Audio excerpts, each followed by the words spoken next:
Good morning, good afternoon, good evening to wherever you are in the world. Welcome back to another episode of the Coffee Hour, the Sunday Invest and Chill edition. Today, all right, we're looking at the markets and looks like it's doing well, but can't say that across the world because Korea is absolutely getting slammed right now. I think they're down 9%. Last I checked, they already triggered a circuit breaker. All right, South Korea specifically was all the rage.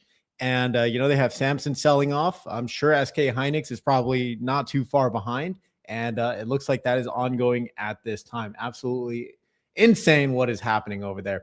Appreciate everyone for joining. Hope you guys had a great weekend, or at least finishing up your weekend. All right. Hope you guys went out and touched some grass, at least got away from finance land. We do see a couple of positive developments happening. All right, we're going to cover some of it. Again, this is the Sunday Invest and Chill session. Not a whole lot of scripts, not a whole lot of content to go over. All right, this is really driven by you guys. If any of you guys want to come onto the show and, kind of just share what you're investing in or talk about anything, you're more than welcome to. I will put it in the YouTube chat in case you are interested. Let me go ahead and load that up for X as well. All right, always welcome anyone coming on to the show and talk about whatever. I don't know, talk about investing, right? What are you investing in? What are you buying?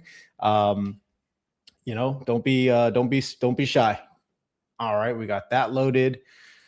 All right, so let's go ahead and get right. What are you investing in? What are you buying? What is that? Don't be shy. Man, that always gets me every time I hear myself talk. That is wild. Let me go ahead and fix that. Post this. Boom. Bingo, bango, and a bongo. So, how's everyone doing? Put it in the chat. Let me know how you guys are doing. Are you guys doing all right? Are you happy with the futures market right now? Because it does look like we are starting to pump. Is that pump going to last for, into the market open? Okay. Are we going to correct? Are we going to continue correcting, or do we just continue pushing from here? Let me know what your thoughts are down below. All right. So far we have in the chat, we have Joseph saying, I love that cigar. Wow. That is awesome. That's an awesome default photo, man. Awesome. That looks like a Romeo and Juliet, maybe. No, I don't think so. That band's not a Romeo, but anyways, might even be a Partagas. Anyways, love seeing the red. Hopefully we can get a continuation so I can add some to my long-term holdings. Excellent. That is what I'm hoping for too. I would like to see a bigger pullback on some of the memory names, and so I can go in and sneak in and grab some shares. We'll see. All right, so let's get into it, ladies and gentlemen. All right, we have it from Watch It All Fall. Hey, Eugen. Well, hello to you. All right, we're going to rehash something from the past because I love this song. All right, so shout out to Meet Kevin and Charles Payne. Here we go. Oh man, your boy Kevin just lost lots of money. Oh, but that's okay. I am with you. Oh man, your boy Kevin just lost lots of money. Oh, but that's okay. I am with you. Here we go, come on, push it, buy the dip. Here we go, come on, push it, buy the dip. Here we go, come on, push it, buy the dip. Here we go, come on, push it. Oh my God, what's happening? First of all this whining by Wall Street is making me sick. 140% of GameStop was short.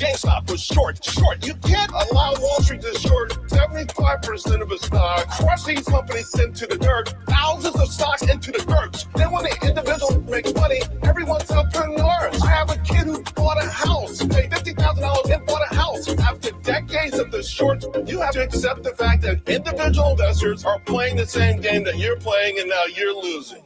Here we go, come on, push it, buy the dip.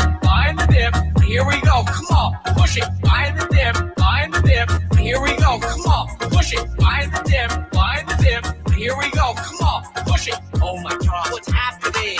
Here we go, come on, push it, buy the dip. Here we go, come on, push it, buy the dip. Here we go, come on, push it, buy the dip. Here we go, come on, push it. Oh my God, what's happening? All right, hope you guys enjoyed that. All right, for this Sunday edition, let's get into it. All right, so we have from Mint Tea Mafia. All right, from Watch It All Fall. I actually didn't know that, so I'm glad you came out and let me know, because I can't tell everyone's YouTube name from their Discord name, so I appreciate you, Mint Tea Mafia, for joining. And we have from Joseph. I don't remember what cigar that was. I try lots, but my favorite is always an Ashton. I don't think I've ever had an Ashton. My preferred brand of cigar is anything really. No, but I like the HP or the H. Upmans. That's my favorite. Partagas is also my favorite. The Partagas Cuban cigar lineup is out of this world. Absolutely some of the finest I've ever had. But then again, I mean, I think my most expensive cigar I've ever had was about maybe $60 a stick. So I haven't really made my range way up there. I've had a lot of the infused. I've had the acids. I've had the Talibaks. Or the Tabacs. I've had the what else? Man, I've had a bunch. Romeo Julietas. Oh man, I've had so many. I can't even remember all the brands. But anyways, awesome. Okay, let's take a look. Always appreciate you guys joining. Let's see what the futures are doing today. All right. We have S&P 500 still up for now. Nasdaq up 65 basis points.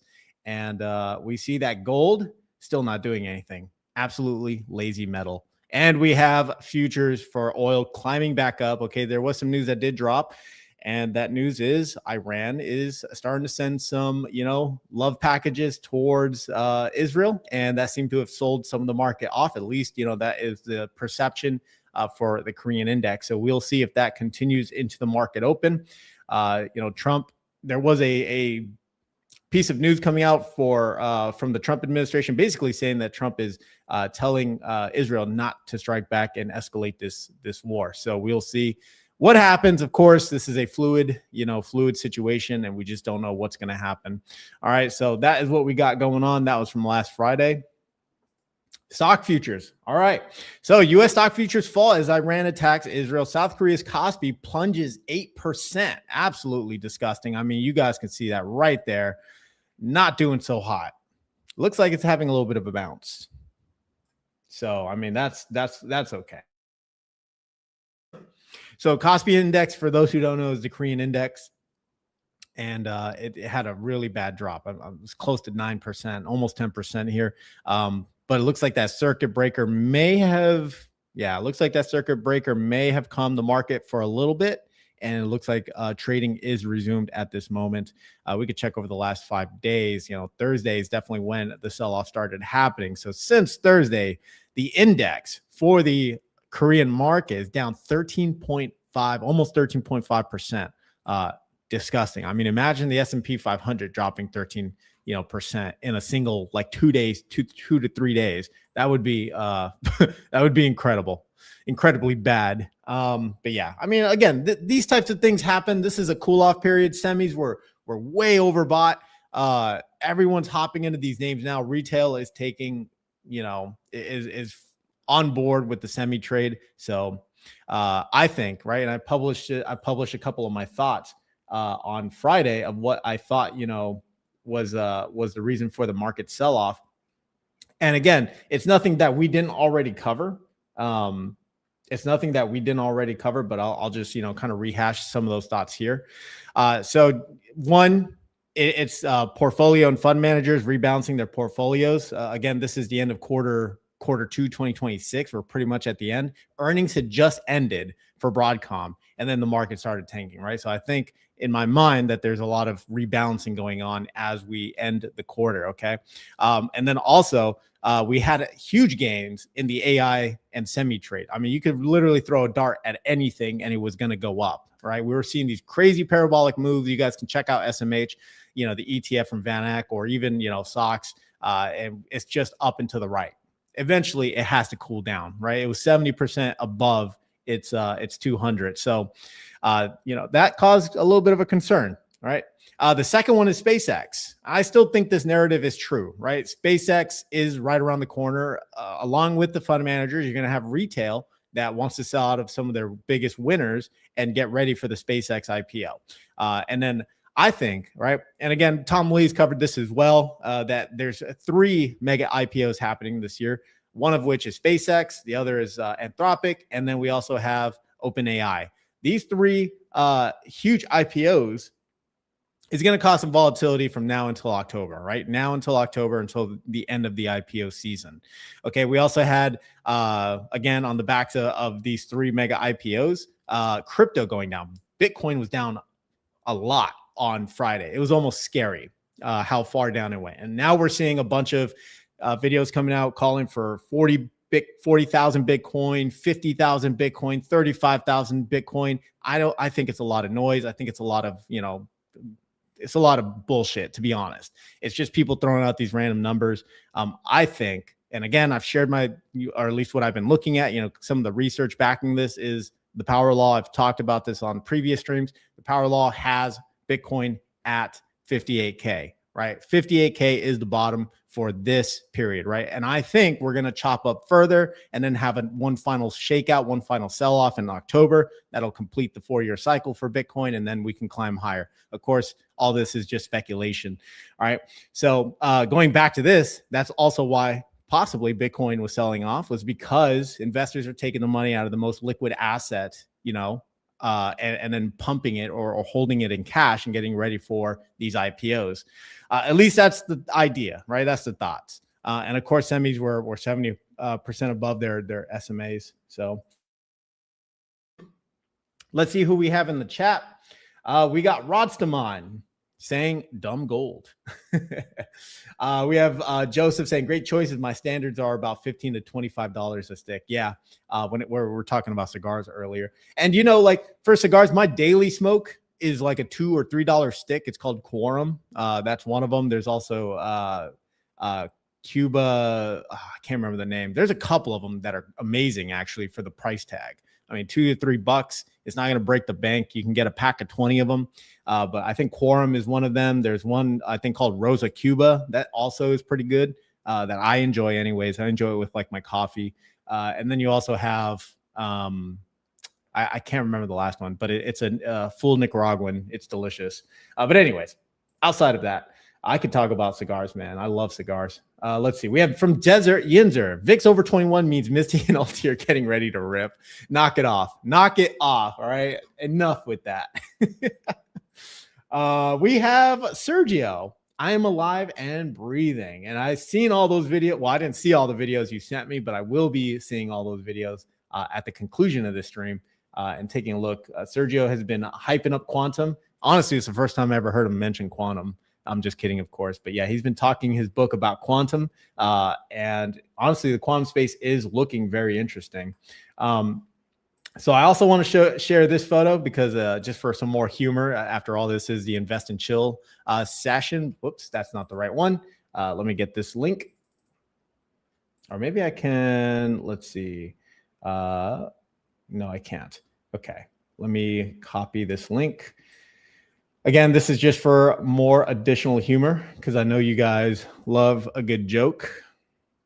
All right, so I posted this on the other channel. And again, I'm not bearish on Chippy, but I think the market has a way of humbling a lot of investors. So I thought this was pretty funny.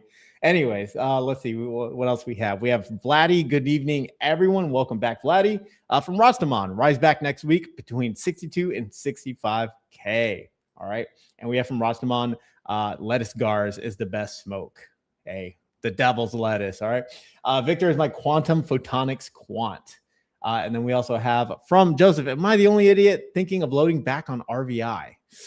Man, I thought about RVI, right? I ended up selling my position RVI for a gain. I could have cashed out at 200%. I could have cashed out, much sooner than that. But greed takes the best of you. I ended up writing it down from 200 all the way down to about, I think like 60-ish%, if I'm not mistaken.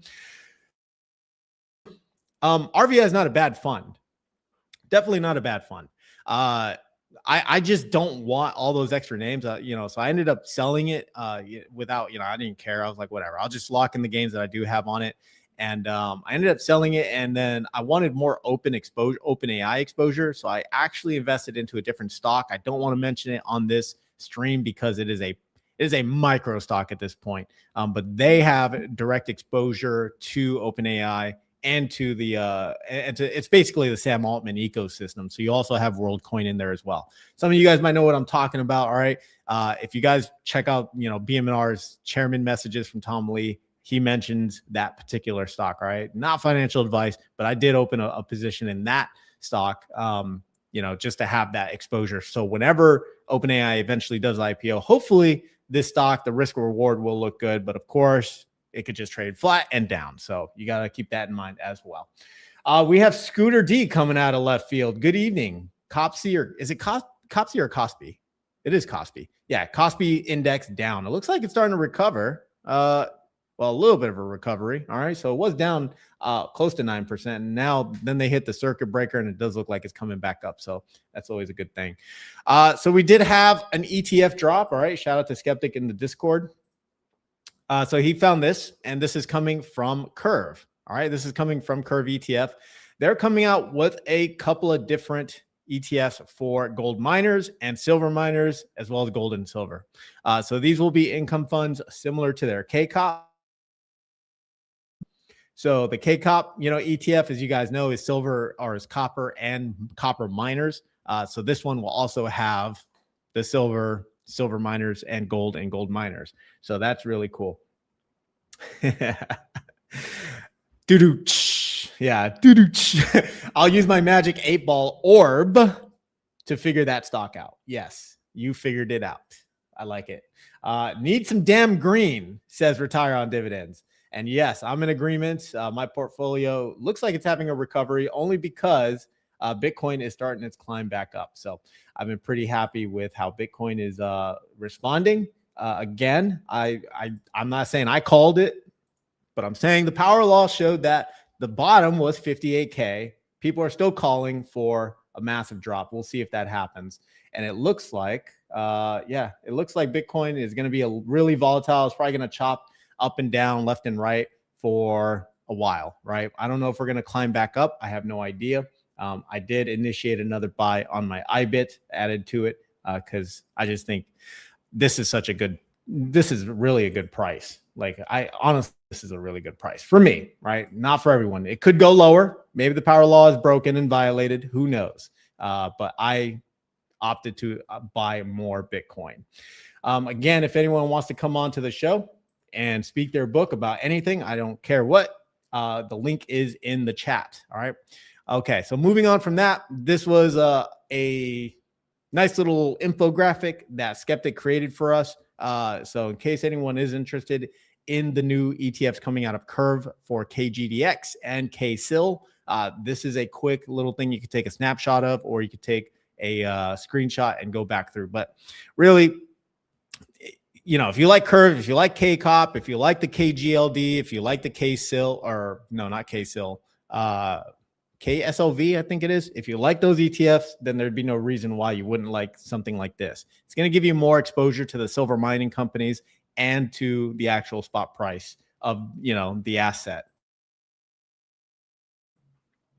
Yeah. Speaking of cigars, I got to stop smoking when I'm sick because I cannot stop coughing. Anyways, let's take a look at Bitcoin. All right. So Bitcoin trending nicely. All right. We saw this crazy dip over the weekend. All right. Down, what was it? 60. I think we were down even, let's see, over here. This is one day. Yeah. Over the last 5 days, we saw a dip. It was honestly in the 59s. Yeah, there we go. 5,900. And again, I just got to put it out there because I'm so amazed by this damn thing. The power law had Bitcoin bottoming at 58.6, right?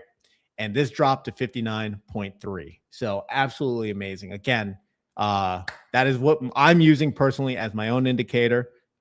You shouldn't. I'm not saying you should. And I'm not saying go out and buy Bitcoin or any of that. This stuff can still break. A model can still break. The framework, whatever you want to call it, can still break. And there is a 4% chance that it is wrong, but it's been 96% accurate up until this point. So let's see what else we got. Sergio says the Fed chair is scheduled to deliver his first appearance during June 16 to 17. Until then, put on your seatbelts. And we have Sinusat Capital coming in. Good evening and morning, y'all. Well, good evening and morning to you, Sinusat Capital. Hope all is well in your neck of the woods. Yes, speaking of the Federal Reserve, we do have some things to cover here. So for the week ahead, I hate when it does that. Please don't do that. Oh, there we go. Okay, man, I swear. Finding a good highlighter is like the hardest thing when it comes to like a browser. Anyways, what we have coming up for June 10th, we have CPI. All right, CPI, Consumer Price Index. that will be very interesting to hear. Of course, we're forecasting. Yeah, the median forecast right now is 4.2% year over year. All right, so that will be a big deal. We also have initial jobless claims. You guys saw the jobs data from last week. We crushed it, although I quotations, because honestly, I don't know, man. When it comes to those government numbers, I really think there's some funny business, but whatever, we'll see, right? I trust my government. Core PPI is also coming out next week on Thursday, so these will be numbers that we cover, and then that's that until next week when we have the Fed probably talking. Let's see. I don't see. Oh, here it is. Yeah. So June 17th, and of course we already know that we're not going to get an interest rate cut, right? I'm pretty sure we all know and have come to that conclusion already, and we've already accepted it, as hard as it is, that we are not getting a rate cut. But seems like the market is pricing in a rate hike. I hate to be that guy, but there's, on Polymarket, there's a 61% chance that by December we get a rate hike. And where are they pulling this data from? The good old CME Group Fed Watch tool. Okay, because in December there's a 46% chance that we're going to get a rate hike. This number has been creeping up, and based on this next FOMC meeting and whatever Kevin Warsh has to say, maybe he's going to revamp the Fed like he said in his last press conference. We'll see.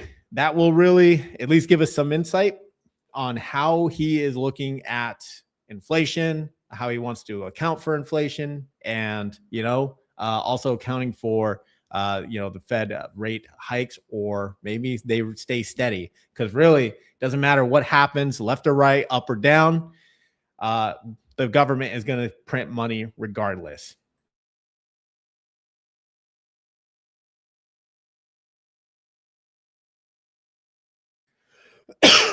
Sorry, I was on mute. Clarity Act news. We do have some news. All right, we do have some news. Not really any new update. We covered it last week. We did cover it last week. The last piece of news was that it reached the Senate floor, or it's starting to reach the Senate floor. It was on their calendars. So at least that's a good sign that the Clarity Act is moving forward. But we do have a short clip that I want us to take a look at, and it's coming from BM&R Bulls. All right. So this is Brian Armstrong responding to Jamie Dimon. We covered that clip where Jamie Dimon basically called Brian Armstrong full of something. And, I think Brian Armstrong's reply was a class act. So let's listen in on what he had to say.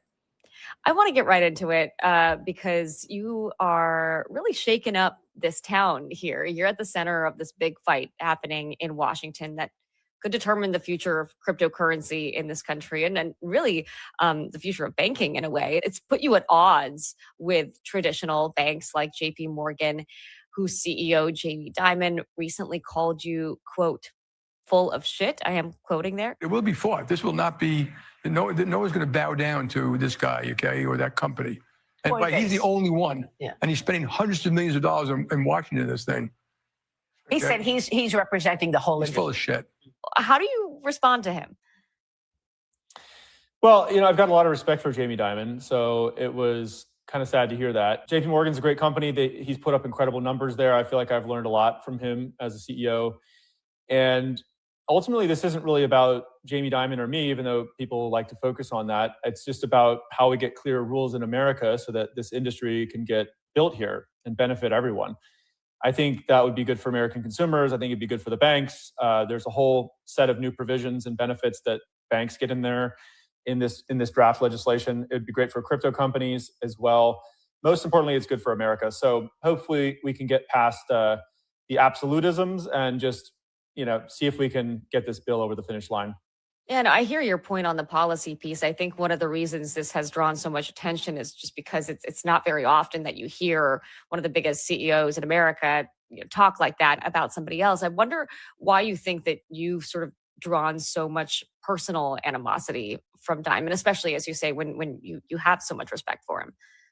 Yeah, honestly, I'm like a little perplexed by that. I think in general, when people communicate through the media, nuance gets lost. Same thing with social media. There's not a ton of nuance and full of shit, I have to say. I agree. I mean, yeah, I think it's better just in general to get in a room and chat one-on-one with people. That usually solves it. I've had opportunities to do that with Jamie and other people on his team who are great in the past. And so, yeah, I don't know exactly what that's all about. Like crypto, you have to remember, is the most bipartisan issue right now in DC, in my view. And just there's a lot of people on both sides of the aisle, not to mention 50 million Americans who've used crypto. There's about 3 million advocates who've signed up to stand with crypto.org who wanted to elect pro-crypto candidates. So there's a big movement behind this of people who just want to see clear rules on the books.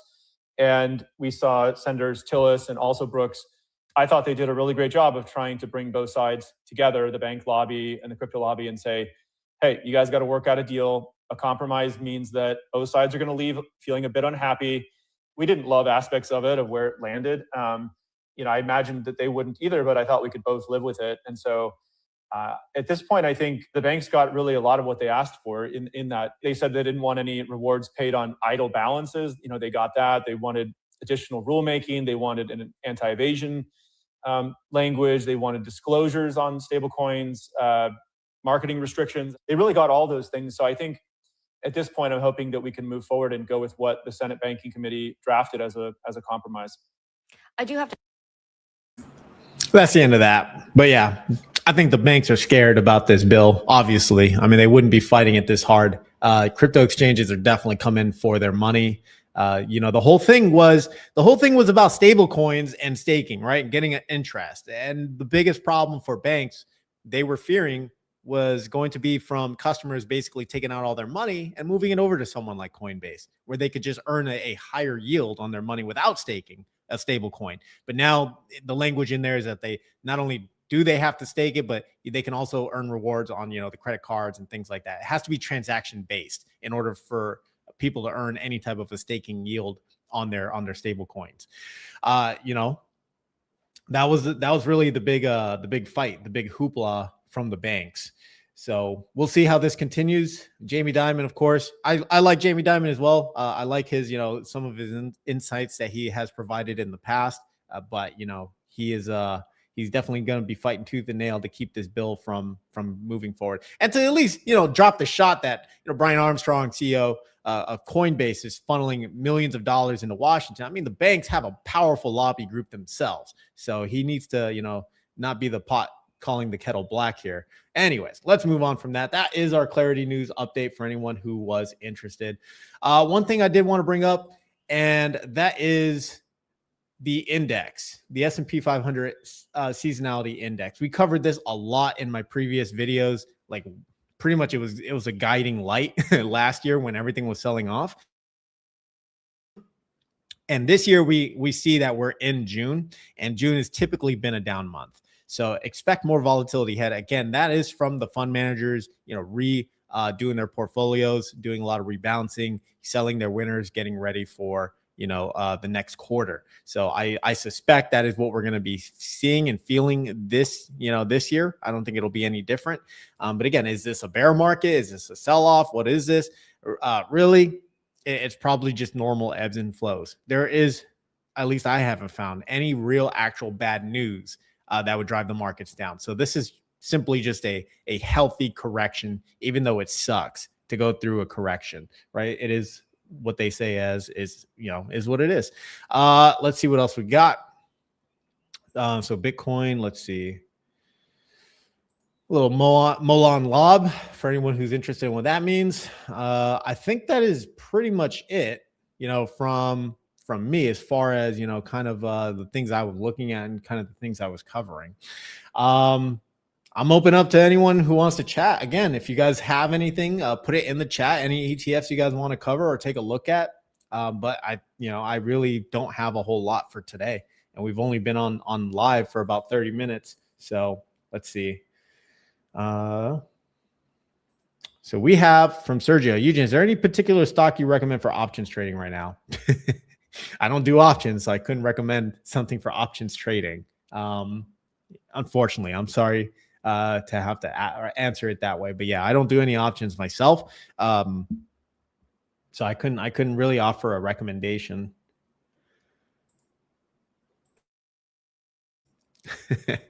Let's see what else we got in here. Okay, let's see if we got any breaking news.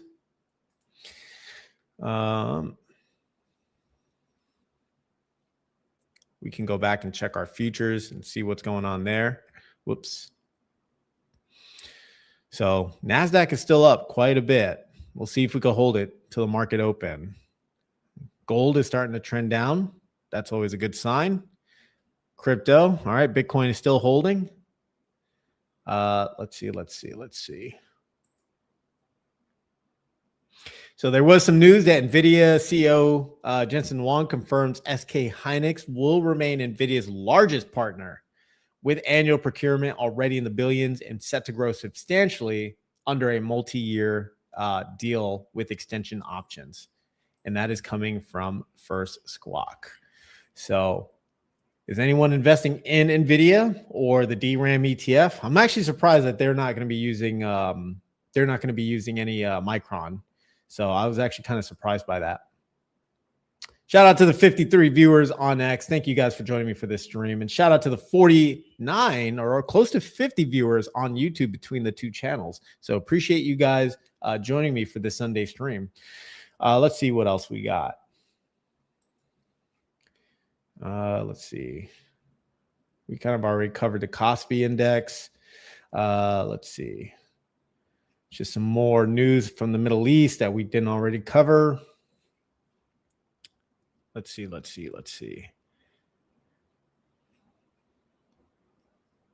Wait, what? Oh, no, that's already been announced. Well, I got to admit, ladies and gentlemen, today is a really, really slow day. The weekend was kind of late in the news, aside from Bitcoin doing its thing. I'm not even sure what to talk about.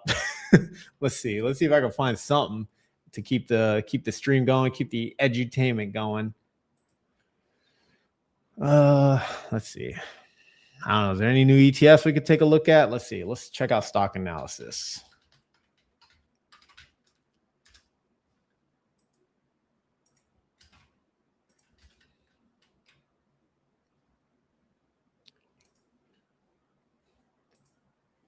New launches. We'll see if anything is here.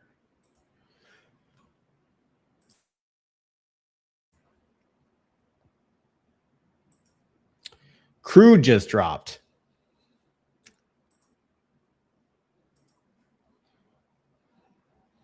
Maybe there's some good news coming out. Well, so far, we're still tracking that it's climbing. So we'll see. Talk to us about coffee. Well, coffee is down right now, so that's good. I actually have to buy some coffee today. Thanks for the reminder, because I am all out of coffee. From Watch It All Fall, thoughts on the S&P 500 not changing the rules for SpaceX? That is an excellent point. Let's bring that up. S&P 500.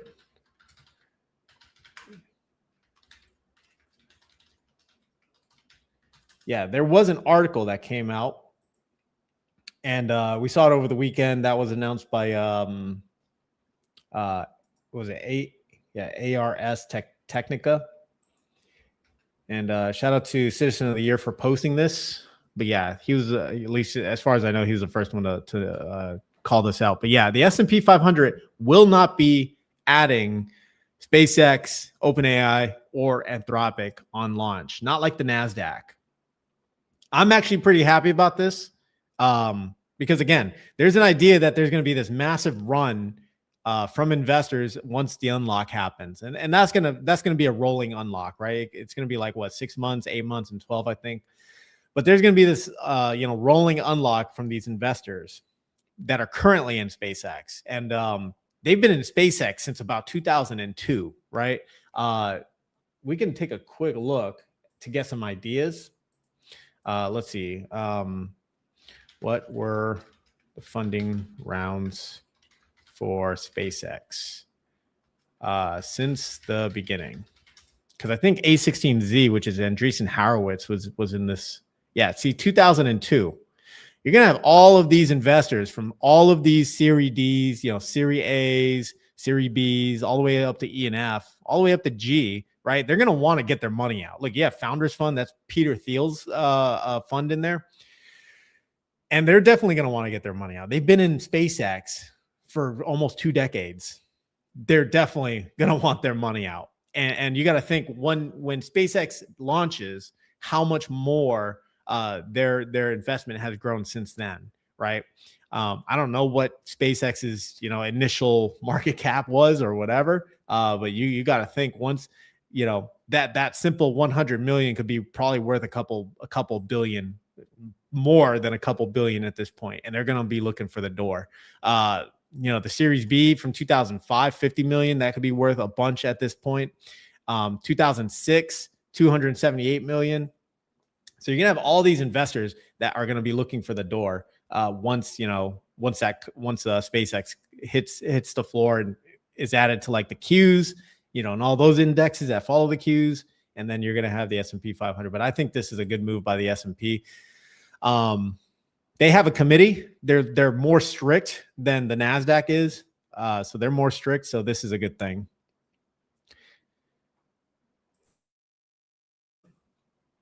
Let's see. There was something in here. Where is it? The proposed changes, including shortening the seasoning periods for new IPOs from 12 months to 6, waiving the investable weight factor requirement for mega cap companies to at least 10%. Yeah, this is the S&P Dow Jones indices. Held a month-long consultation to consider changing or waiving several main requirements for the so-called mega cap companies. So that's good that they didn't change them and that they're sticking to their guns. So we might see the triple Qs have an amazing outperformance of the S&P 500 in the short term. With obviously with SpaceX, OpenAI, and Anthropic being added later this year. So absolutely incredible. But yeah, again, these are all the funds that have invested into SpaceX up until this point. And you got to imagine they want their money out. We have from In Love with Nature, huge. Any comments on Fitz? Seems pretty stable. Yes, we covered Fitz in a previous stream. Fitz from X Funds, and I gotta say, anything from X Funds has been really good so far. That's not an endorsement, but yes, if you look at the there's a video from the cover caller, Max Convexity. Check out his channel. Let me see if I can pull it up real fast. Let's see, YouTube. But anyways, yeah, David Nicholas is a big fan of Fitzgerald, and this is his namesake ETF, and it's launched by X Funds. And I looking at the holdings earlier when we did cover it, I think this is kind of a no-brainer. It has a lot of the names that we all know and love. Nvidia, you're gonna have Palantir in here, Apple, JP Morgan, Tesla, IonQ, which is cool that they added that, because IonQ's at this moment seems to be the market leader for the quantum names. I don't know, Sergio, if you have a difference of opinion. Let me know if that is the fact or not. AMD's in here. You have CrowdStrike. We've covered cybersecurity, and CrowdStrike is one of the market leaders there. Chevron Corp for oil, and then you have Eli Lilly, which is honestly starting to pop up. Jordy Visser, definitely check him out on YouTube. But he's been talking up Eli Lilly, honestly, and the whole point behind Eli Lilly is that they're using AI to solve basically real problems, and one of the biggest tailwinds that Eli Lilly has, and I don't know a whole lot about this company. I know it's a pharmaceutical company, but one of the big things that they have is the GLP-1s, right? The things that can help people lose weight. So the people who are diabetic or insulin sensitive or whatever, they have the GLP-1 that's coming. You guys might know that as Ozempic. But there's several different variations of GLP-1 that are coming to market. Usually you'd have to stab yourself in the stomach for that, but they're also coming out with I think a pill version of this, that's currently being offered by someone else. But yeah, this is a growth ETF. I mean, through and through, this is a growth ETF. It's a thematic growth ETF, and it's playing on certain themes, right? And they explain it in here as well. Positioned to benefit from long-term structural changes taking place over multi-year and multi-decade time horizons that may reshape economic activity, competitive dynamics, and corporate profitability. So that's how they invest. Let me see if I could pull him up, Max Convexity. Yeah, because again, I think I think this interview was really well done. You guys can't see that. There we go. Now you guys can see that. I think this video was really well done. And again, shout out to Max Convexity for the amazing content that he pumps out. But there was a video. I don't know if it was a live or if it was a video. It was probably a video. Let me go back. Man, this dude does not. He streams every single day. Let's see. I mean, shout out for streaming every single day. It is not easy to stream every single day. Damn, where is it? There's a video he did with David Nicholas. I'm having trouble finding it. Let's see. Maybe if I just put in X funds. Yeah, it's this one right here. Live stream with David Nicholas of X Funds. I recommend people check that out. It's a great video. He did an excellent job. And David Nicholas, I think, talks about, it might be this, it's one of these two. It's one of these two, but he talks about X Funds and he talks about FITS and why he created that FITS ETF. You guys can check out Fitzgerald himself. He has a whole website and a newsletter and everything else. So anyways, that is X Funds FITS. And I think it is a decent holding. Kind of an expensive expense ratio. I'm not going to lie, though. I think that's my only critique of this because, I mean, you can get other funds that have all of these names in there, right? And you guys could, download the holdings and check them all out. But, I mean, for these, I mean, I don't know if I'd pay a 75% expense ratio for this. And not only that, there's other funds that already have this. So I would have like, crazy amounts of overlap. All right, let me get back to the comments.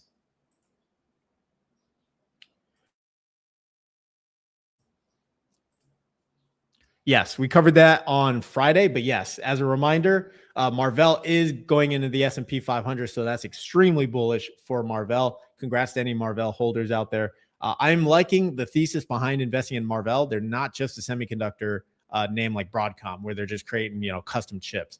Now they're getting into the CPO, the co-packaged optics, and they're getting into, the fiber optic game or the photonics game. So I think Marvell is an interesting play. I hope we drop a little lower. I would like to initiate a position in Marvell. If not, and I miss it, oh well, it is what it is. But Marvell getting added to the S&P 500, excellent. We gotta wait for the rebalance, and then we'll probably see Marvell, start to climb as those passive funds, start to reach it. Watch It All Fall says, I was happy about it. Sergio says, I think everyone is trying to recover from Friday and hoping for the best on Monday. I think so. I think a lot of people are, and myself included. That was a pretty wicked sell-off. Oh no!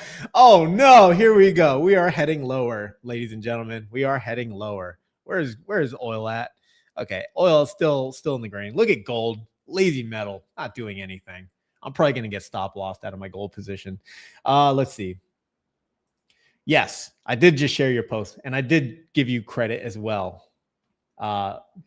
Citizen of the Year, you guys should check him out. He also does a lot of good content. He came out with one for SpaceX. I really enjoyed it. And he's a big furry fan, as you guys can tell from his profile pic. Watch It All Fall says, no, Kramer had a great breakdown of the lockout periods. It's over the next 2 years. Oh, okay. All right. Well, yeah, I keep reading different articles. Some are saying it's like 6 months, and then they'll start, it's like rolling lockout periods. So if excuse me, if SpaceX reaches certain milestones, then the lockup period will open for investors. I don't know. It was like a hodgepodge, and then Elon Musk came out with another update, or there was another update to the prospectus. I didn't keep up with it all, to be honest. I mean, I'm not investing in SpaceX. And I see that, the S&P Standard & Poor's also seeing that, it could be a big risk to their own index to just include it. So, I mean, that was enough for me. We have Chi Hang saying, jolly good morning. Well, jolly good morning to you. Sergio says, Peter Thiel will sell and buy Argentina with all that cash. Yeah. Yeah, he's going to get his Founders Fund money out of that for sure. What else we got? INFQ for quantum. INFQ. I feel like I've seen that before. I think you posted it before. Is that a stock or an ETF? Okay. So INFQ for quantum. You guys heard it here, folks, from Padre, aka Victor. All right. He's in the community. He's always putting out some very interesting tickers. Of course, this is not an endorsement to buy it. Do your own research, but we have covered a lot of his picks in the past, and this one looks interesting. Down 5%. Yeah, sold off with everything. So this is what, a small cap? Okay, so it's above. So it's a mid cap. It's above 1 billion. So maybe this is early. And this is what? This just came out February. Wow. Okay, so this just launched in February. Interesting. And what do we have about this stock? Okay, we don't know really anything about the stock. INFQ.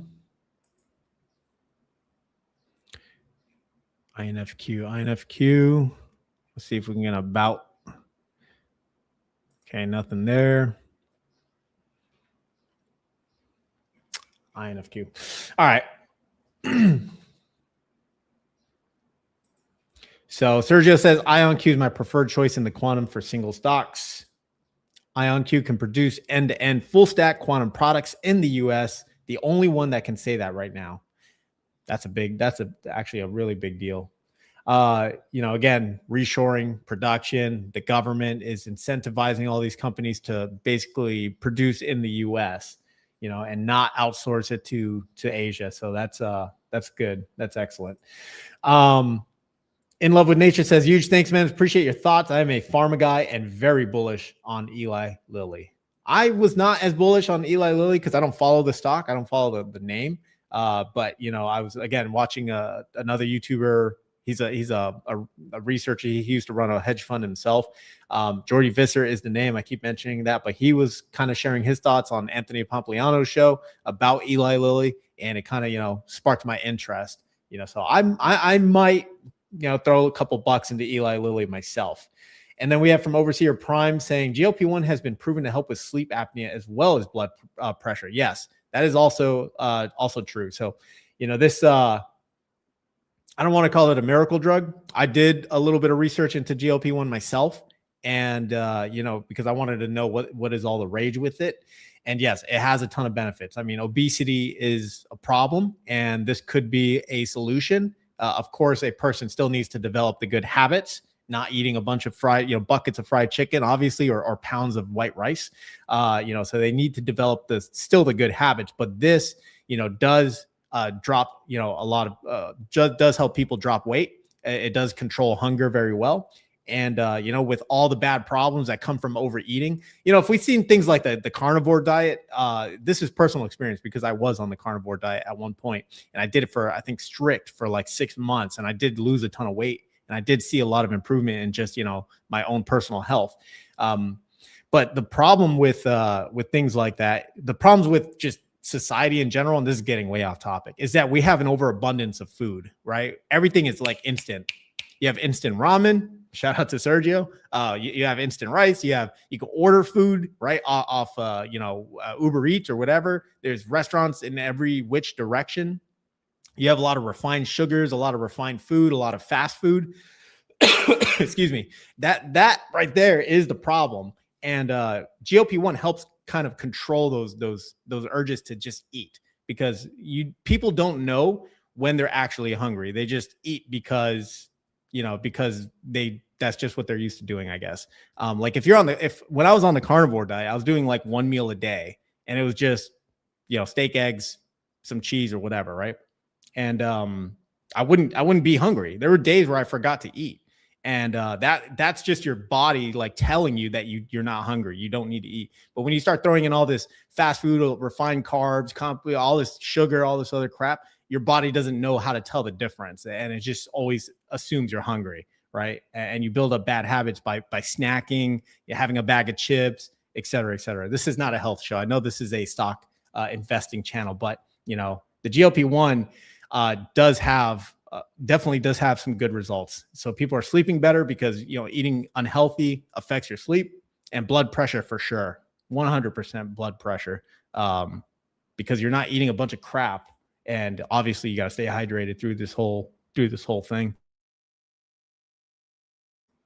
So, anyways, enough of that. All right, enough of that. Again, I just do a lot. I always read a bunch of crap, and from time to time I'll actually experiment. So like, I did carnivore for a while. I did the keto diet for a while. So, but that is hard to do. It is hard to keep up. I'm not going to lie. Like, it is really hard to keep up. At some point, you're going to miss fruits. You're going to miss vegetables. I love like eating steak every day, fish, eggs every day, a little bit of cheese. It starts to get boring. So it starts to get really boring.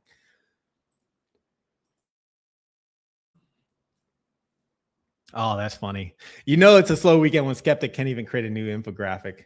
Yeah, Skeptic is in Chicago, I believe, having the time of his life and just enjoying whatever Chicago has to offer. We have from Maltafi. Hey, what's up? And he also says, where do you see the market going this week with the IPOs? We'll probably have a pump and dump. Is my honest answer. Going back, actually, good question. Going back, we ran a poll. And that poll was, will the markets pump this week? And 56% of you said, yes, this was a flash crash, pump it. All right. 37% of you said, nope, more correcting coming. And then 7% of you yawn in index investor. So I'm going to go ahead and end that poll. I think we're going to have a pump and then a dump, right? Once SpaceX comes out, that's at least where I'm going with. That's what I'm expecting. Actually, they're expected to IPO on the 11th? Yeah, so that Thursday is when it should drop. Friday is typically a sell-off day, so I don't know. I think we're going to end the week on red. And again, I think there's still more correction coming, as we obviously seen with Kospi. Let's take a look and see what they're doing right now. Right there, ladies and gentlemen. And we're seeing it continue to go down. So you have the memory trade that's completely being run by retail right now. And these institutions, they can't have that. So it's probably a good thing that it's coming down a bit so people can get better entries. Again, DRAM, the DRAM ETF was down a lot. You got to look at DRAM as a very concentrated theme on the semi space, right? Imagine it as like a leveraged SMH or a SOX ETF. But yeah, over the last 5 days, down almost 16%. But it still had an amazing run since its inception. I mean, since inception, it's still up about 100%. It was up 150%. So, I mean, it's still, the story is still there. The theme is still there for DRAM. Let's see what else we got.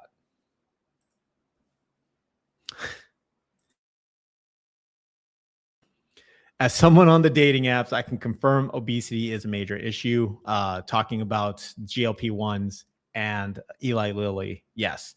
I mean, it's a problem across the board. Everyone is having obesity issues. It is truly something that's impacting humanity. Maybe not humanity. I should say probably impacting like the nations that have food security, right? Some of us have way too much food security. When you had burgers at one point as $1, right? I mean, that is pretty crazy. What about the ramen diet? Kimchi is a vegetable. That's nice. Yeah. Those little tiny pieces in the ramen packet, those vegetables. Yep. That's good. That's good fiber. MJ Bowhunter says too many growth hormones in food in America. Food overseas is much better. I would have to agree on certain things. I noticed that the beef over here is obviously different. They don't have USDA, quality steaks. but they do have beef from New Zealand, and that tastes like mildly different than the steaks that from the steaks in the US. And also the beef is not like it's not like cow beef, I guess. It's like a different type of breed of cow or something. So I do notice like the differences out here. So yeah, but yes, I mean we got to pump up, and fatten our livestock in America. Let's see. Oh my God, this conversation is turning into a health thing. Let's see. We don't know what the Anthropic ticker is yet, but we do know SpaceX. It's SPCX. All right, SPCX. Skeptic is in Chicago, but I think he's wrapping up his trip. So the 12th is for SpaceX. Okay, so yeah, I definitely think we'll have a pump. If SpaceX is launching on the 12th, we'll probably have a pump and then a sell-off or something on Monday. I don't know. I really don't. I can't see this IPO staying high for long. I think it's gonna be a lot of people that are gonna swing trade it, get it on the IPO, run it up some crazy amount, and then get out. Boring? This quant is happy to just have food. Feed your local quant. That's right. All right. Padre, aka Victor, will quant for food. This man's job's been replaced by AI. Not really. He's never had a job. He's just been stock picking his entire life. So yes, he will quant for food. He will drop tickers for food. Let's see. OZEM at Roundhill or Lilly Direct. Does Roundhill have a Lilly? I didn't think they did. Oh, you're talking about the ETF. Yes, I forgot all about that. What do they call it? GLP?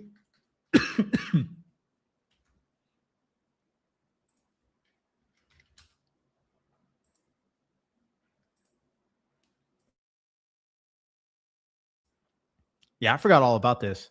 Yeah, here are the names that are all like trying to get to the GLP stuff. You have Eli Lilly, Novo Nordisk, Pfizer. Those are the names that I know of. 26 Holdings.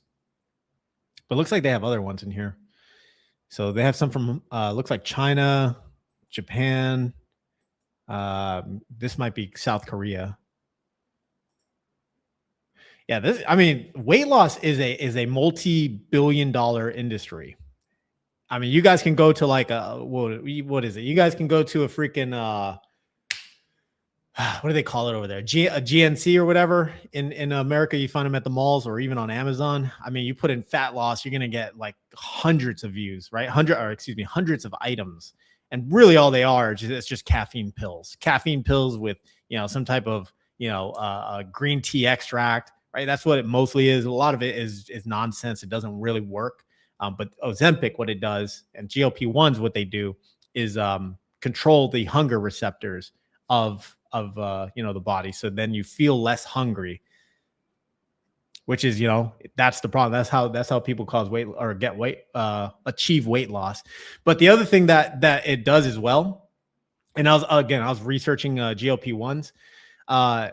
I think Ozempic right now has the black mark, as it were, because there's a paper done that it's causing brittle bones. People are having more injuries when it comes to their joints. But that really, the idea is, or at least the thought is, that they're not eating enough. They're not including enough calcium in their diet, right? They're like they normally would, because they're not eating, right? They barely eat anything. So that is, you might see that, you might hear about that. I did read a little bit on that article, and it was basically explaining that Ozempic right now has the black mark for that. But anyways, yes. Getting back to this Ozem at Roundhill or Lilly Direct, I don't know. I would probably go with Eli Lilly, listening to Jordy Visser talk about it, doing a little more research into GLP-1s, and again, looking at the broader thesis here.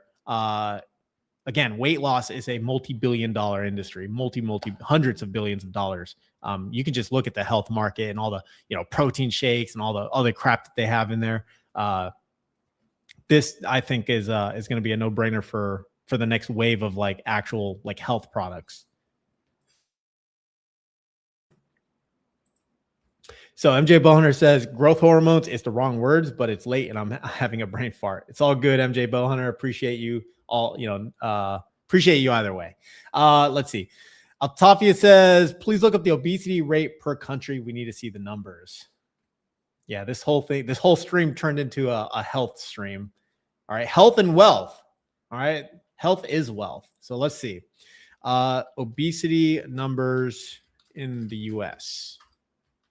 We'll just see what it is. Just curious.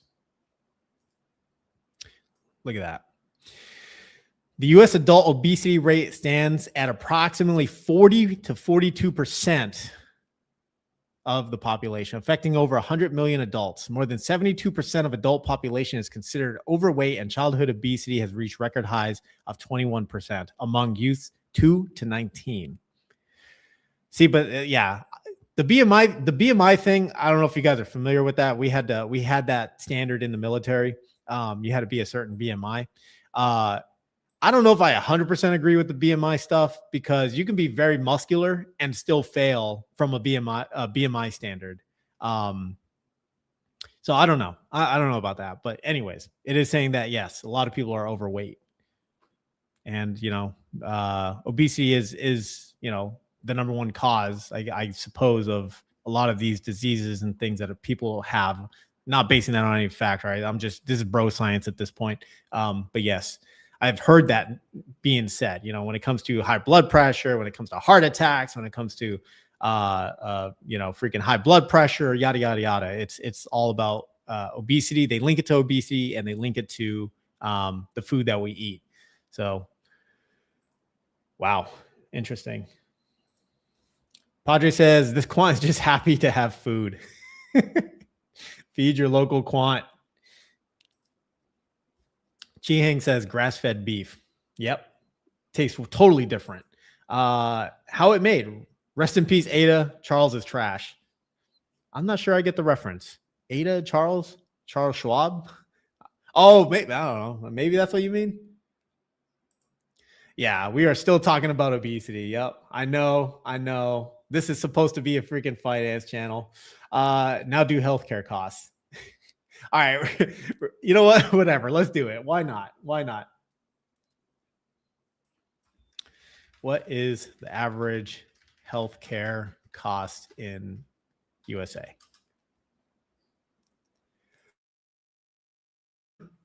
Holy hell. The average healthcare expenditure in the USA is roughly $14,000 per person, with the average annual health insurance premiums costing almost $9,000 for individuals and $25,000 for families. Bro, see, this is absolutely horrible. This is horrible. I mean, if you're someone who's barely making minimum wage, federal minimum wage at that, how the hell can you afford this? How the hell can you afford this? And then, this is why there's a flux of people leaving the United States and moving to cheaper, low cost of living areas in the United States with better healthcare, cheaper healthcare, or like quality healthcare. That is crazy. I mean, shoot, this is someone's freaking like salary for the year. 25,000 or even 14,000. That's someone's salary. That's wild. And this is, this is why people have to freaking get their asset game up, invest in assets. I hate to bring this back to investing, but I mean, it's the truth. If you're not investing for the future and growing your money and growing your skill set to, get better paying jobs and, better, chances of having a better retirement on top of taking care of your body, you're going to be in perpetual slavery. You're just going to keep paying to live. This is disgusting. Okay. Let's see what else we got. Oh, Cardano is what you mentioned. Let's see. Let's go back to futures and check out our futures. Check out our future. Okay. All right. Still going up. Okay, so Cardano. Okay, so ADA. All right, I see what you mean. I see what you meant. That's why they want you sick. There's no money in cures. Yeah. And you know, it kind of makes sense why this whole GLP-1 thing is such a big deal now that you mention it. Because GLP-1s, if you were to lose obesity, you'd solve a ton of problems, like a lot of problems. I'm not saying it's the end all be all, right? There's still a lot of things, but you still have, you know, cancer, sickness, a lot of health issues come from obesity. So are we having this conversation? I'm stuck in my gut. Bro, I remember when I couldn't fit into my jeans like some years ago, and I was like, I'm doing the carnivore diet. Like, screw it. Like, I need to lose a lot of weight. Like, jeans were getting hard to put on. That's when I knew I let myself go. That was horrible. Somebody's making money. Yeah. And here's the crappy thing as far as I know it. These GLP-1s, you know, they cost a lot of money. Like, they're not exactly affordable either. So kind of crazy stuff there. We have from Altafi, why don't you add more of the weeklies? Because I don't want any more high yield stuff in my portfolio. That's pretty much it. Add more to them and do growth stocks, do a mix of both. Since you live off dividend growth in your weeklies and growth.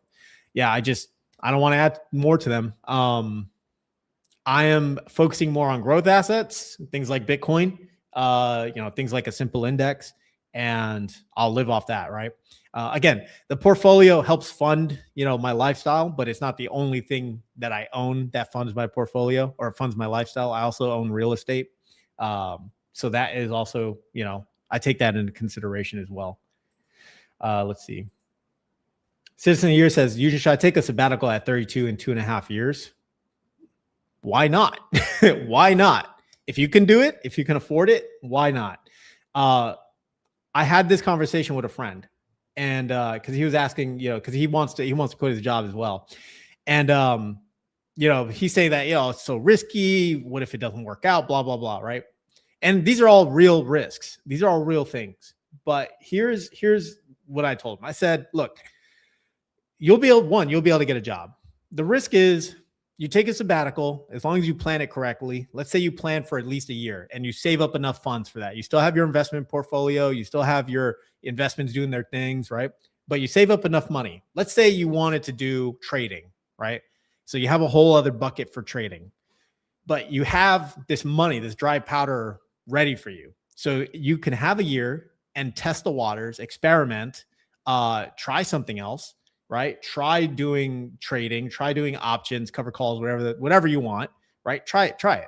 The worst case scenario, as long as you don't die, the worst case scenario is you end up going back to the United States and you work a job, right? That's the worst case scenario. As long as you don't blow up your portfolio and YOLO into something like, you know, I don't know, YOLO into something like Ulti, right?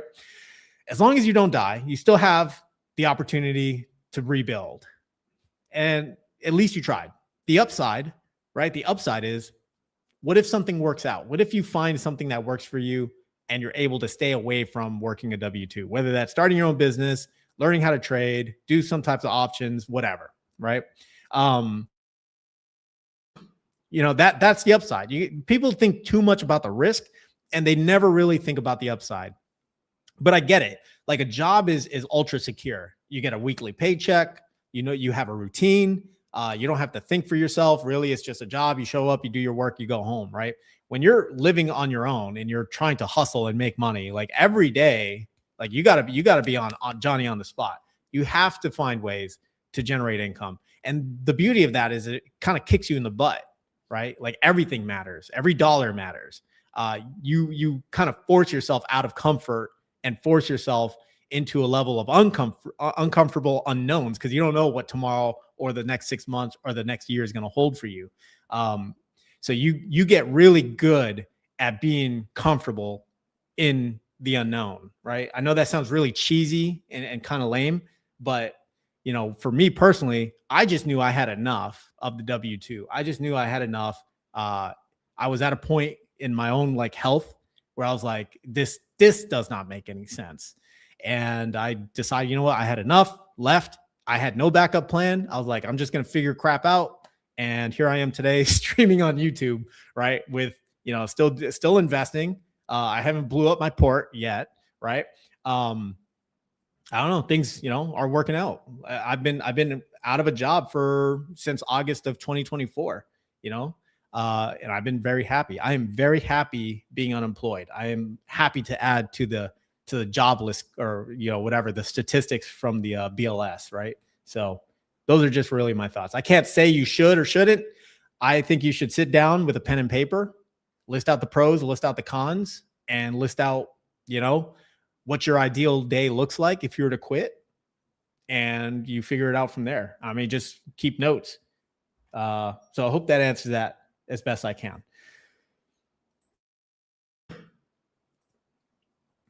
That's what they said to everyone who learned to code. Yeah, I mean, they everyone, see, now you have AI that can do all your coding, but like entrepreneurship is not easy. Entrepreneurship is absolutely not easy. Betting on yourself is not easy.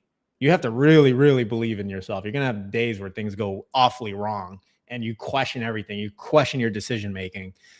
There was a point, you know, for me where I was, I think, 8 months in, and I was like, I think I need to go back to a job. I'm not used to like not being, you know, not having a routine, not seeing results.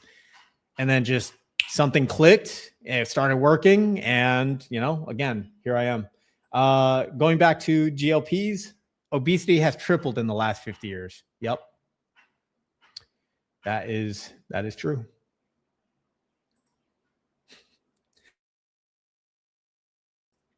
Yeah, the insurance companies. Yep. Look at that right there. Making money off of people's misery. That's one insurance. Here's another insurance, financial insurance. Here's more insurance, life insurance. Yeah, the whole insurance sector looks like it's been kind of pumping. Yeah, property and casualty. I like flip-flops, easy to expand.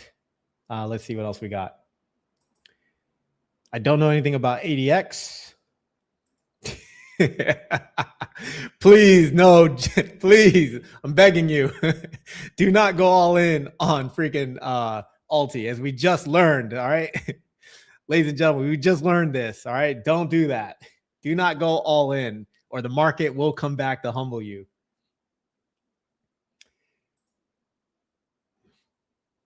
We put in, okay, I know what that is. Ivermectin, I know what that is. On my mom with lung cancer for 7 years. Now it's gone. They tried hard to suppress it. First off, congratulations, and I'm glad that worked out for you. I don't know what else to say, but you know, I'm glad that worked out for you and worked out for your mother. Because yeah, I know people that have went through stuff like that. It's heartbreaking. Absolutely heartbreaking. So I'm happy to see that worked out for you. Are these weekly pairs ever going to vanish? Should we be worried? The answer is no. They'll probably reverse split them. They'll probably just, I don't know, they'll reverse split them, I guess. I'm not worried. These are money makers for Round Hill. Now, if you see the AUM drop, if you start to see the AUM drop for them, that would be a cause for concern. We could take a look and just look at some of the usual suspects. We're going to take a look at MSTW because that is one that is, you know, probably on top of everyone's mind. And I mean, still, they have what, close to almost 50 million in assets. When they start getting closer to the 1 and 2 million, that's when funds start to get liquidated. But I think, you know, that these weekly pays from Round Hill, they're still doing pretty well on AUM. So like, at least for me, you know, again, MSTW, PLTW, let's see what the AUM is here. See 128 million. So I'm not worried at all there. I mean, let's look at the big one, right? WPay or top W now. Look, 169 million. Nice. 69. Nice. Okay. We also have what? Robinhood's another one. 125 million. Like I can't see them liquidating this because I can see them liquidating Baba. Let's see. Yep. Right there. Alibaba, I think, is going to get liquidated. I think they'll stop this one. I could also see the Berkshire one probably getting liquidated. No, they're holding on. Okay. So I see Baba getting liquidated in the not too distant future. UNH, this one, I'm going to say people are probably investing in this one. I think this has demand. Not really. Okay. So 4.7. This one probably on the cusp of getting liquidated. Netflix, I think this one has pretty decent demand. 13 million. Okay. So this one's kind of hovering in the cautionary area. AVGW is probably the moneymaker right now. 47 million. Let's see. ARM. 16 million. So, yeah, I don't know if they're going to get rid of them, but I could only see, like I said, I could see them getting rid of Baba for sure. Baba, but let's look at like a Mag 7 company like Google. 89 million. We could look at, I think Costco is probably doing really well. 12 million. So, sort of. Tesla. 97 million. So there you guys have it. I know GDXW has been all the rage. Let's see. 72 million.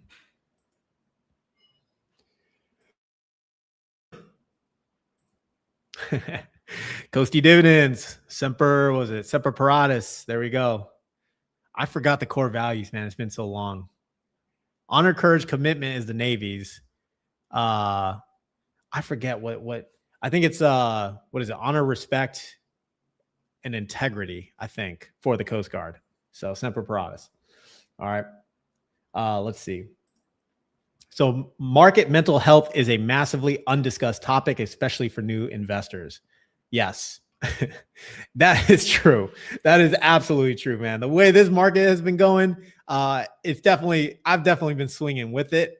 I think it was, so the reason why I talked about the power law for Bitcoin on that one stream, I think it was on Wednesday or maybe Thursday.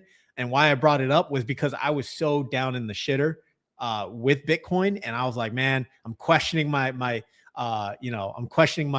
research. I'm questioning, my decision making. I'm like, why did I invest in Bitcoin? I should stop investing in Bitcoin. You start to get those questions, right?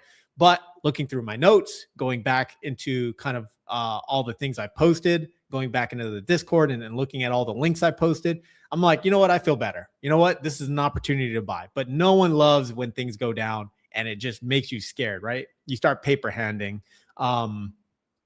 Fortunately, I have not sold my Bitcoin, but yes, market mental health is definitely a thing. I can only imagine traders must go through some crazy emotional swings. They're either on their highs or on their real bad lows. Cause I mean, you got traders that get wiped out. Let's see. I guess I am worried about the opportunity cost. That's probably a prime time or a prime year of my earning potential, but is also a prime year of being young. Yes. I mean, that's, you gotta kind of weigh those things together. I don't know. Opportunity cost. I don't know. Like I said, I take risks. I'm a risk taker, which is funny that I'm not a trader, but I'm a risk taker. I always think that if the worst case happens, I can go back and get a job. If the worst case was to ever happen, I'm personally not worried about it. I don't know. I've gotten this far without a college degree, right? In IT, got up to at least a positional of authority, in a very large organization, again, without a college degree, and made some insane amounts of money that most people would absolutely kill for. But again, I gave it all up. I was just like, I had enough. And I'm like, if this doesn't work out, whatever the hell it is I'm doing, well, I'll just go back to a job, there'll always be a job. May not be the job I want, but there will always be a job. So, and yeah, that's my thought. The story behind how they found the GLP drug is crazy. I don't know that. But you know, that's awesome. If it's a good story, hopefully. But thanks for the comment, Ben McKinney. Former Coastie or Marine? Former Coastie. How did you leave your W-2? Were you investing before you left? Yes, I was investing since 2016. That's when I started my job, working overseas in the Middle East for the Department of Defense. So again, here's the risk, right? The stage was I could leave my current job back in the US, right? Safety, if you go to work, but dude, I was stuck in traffic for like an hour to and from work. That's 2 hours of your life, right? You know, I could get another job, but it was going to be the same crap, right? And I just was not happy where I was. So I was like, you know what? I need a reset. And I had come across overseas contracting at the time. And I was like, you know what? What's the worst case that can happen?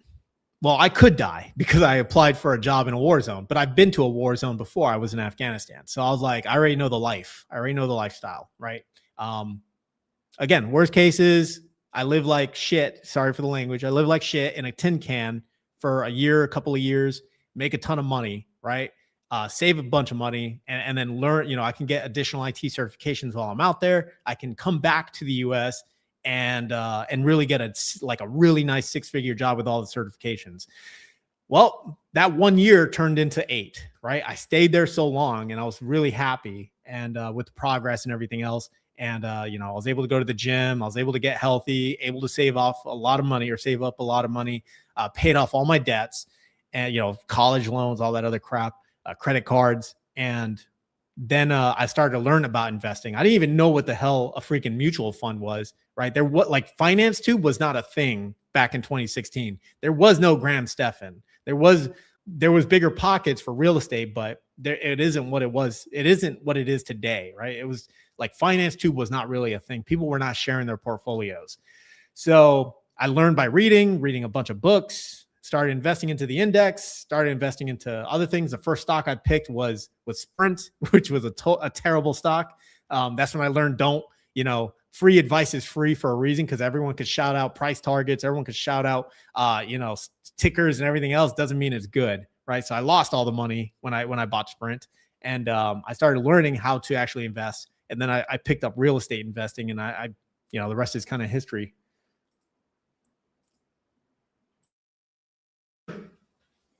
Watch It All Fall says, dude, I literally quit a F500, a Fortune 500 company after 10 years. Thought I'd be right back in 3 months. Here we are a year later. Hopefully your spouse makes it work. Your job market is not right, or the job market is not right. Sorry to hear that. That's definitely unfortunate. Yeah, that sucks. Yeah, I don't know. I think they're like, for me personally, I'm not afraid to go find a job. And I don't know. Let's see. Yeah, I'm sorry that happens, dude. I don't know what else to say. I really don't. Anyways, moving on from that, we have Altafi pull up ELV. This is a health insurance company. I don't want to get into health insurance companies. I'm not a big fan of insurance companies at all. Let's see what we have here. Joseph says, that's why I started my own business. It'll teach you what you're quick. And if you're a hustler, it's great. I make way more now to physically work less, but mentally work more. There we go. We got proof out there in the chat. Love to hear it. See, I love to hear stories like that, me personally.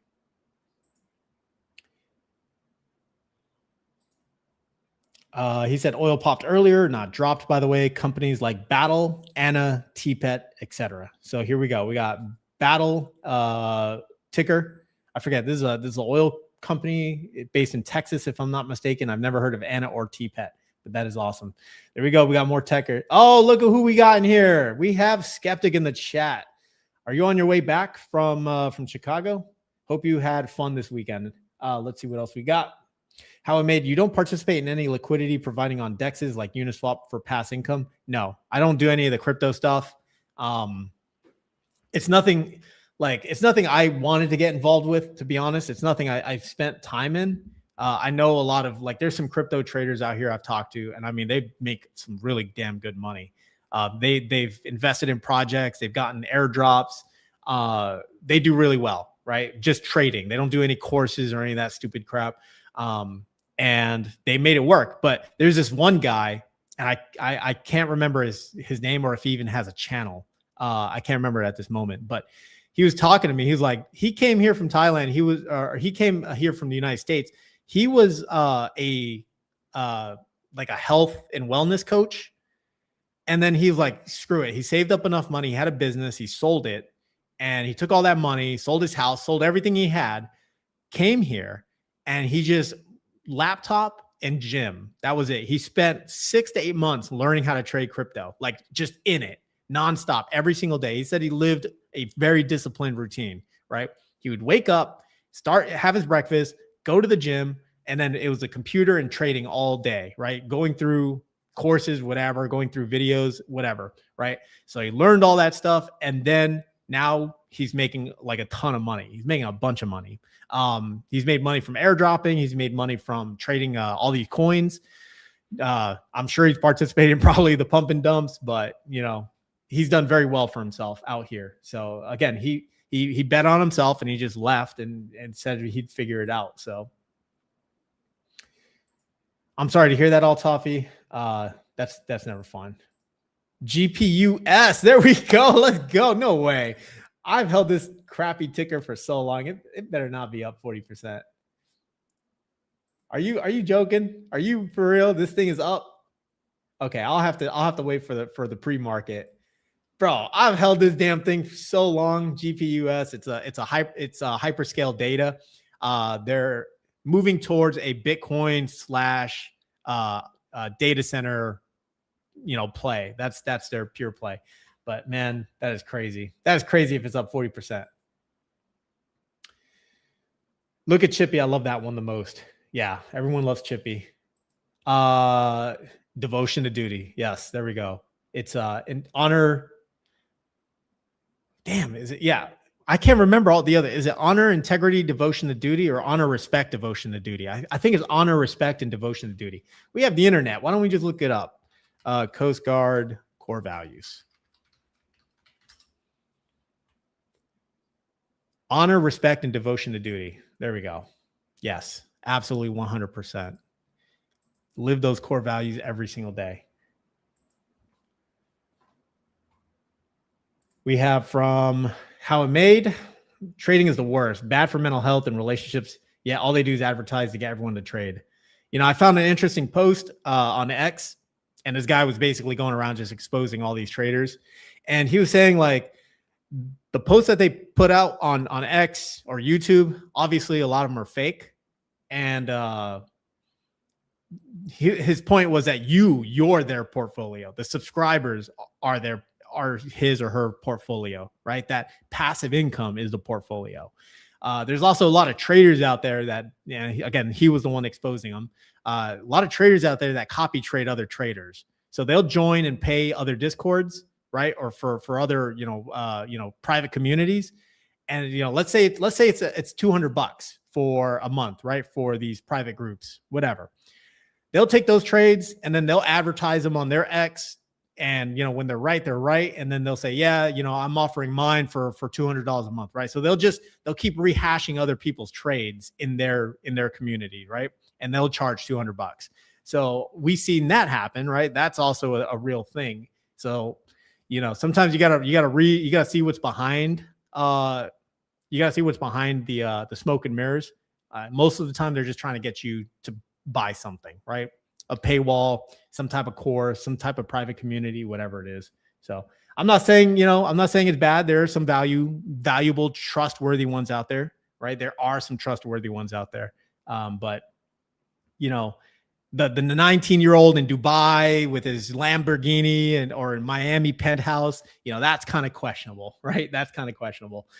We have from Seriously Mad. I think we go down to 30K this cycle. I don't think so, man. I would disagree, but I know that there's tons and tons of videos coming out now, all calling for 40K Bitcoin, all calling for 50 Bitcoin. So we'll find out. But I don't think we drop below 58K. And every day that goes on, that floor is going to raise.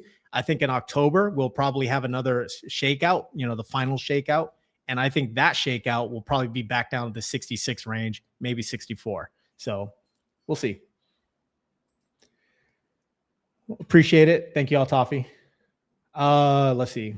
They purposely not teach us financial literacy in school so we could just pay taxes for the rest of our lives. That is 100% fact.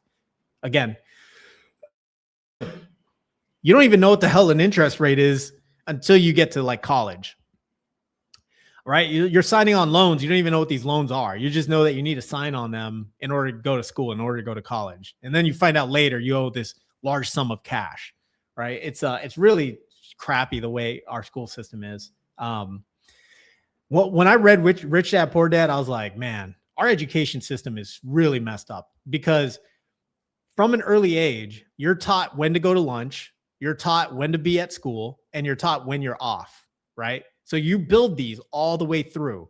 Then when you get to college, you go from needing a hall pass to go to the bathroom in high school to here's college and here's real life, and figure it out, right? And then all of this entire thing just preps you for the job workforce. Be here on time, have your lunch at this time, and you only get this much time off, right? 2 weeks a year if you're lucky. Maybe you'll get a third week for every 5 years that you work there, right? And you only get this much sick time, but don't use too much sick time, because then we'll have to start asking you for doctor's notes, and we might also have to discipline you because you use too much sick time, right? You start running into crap like that.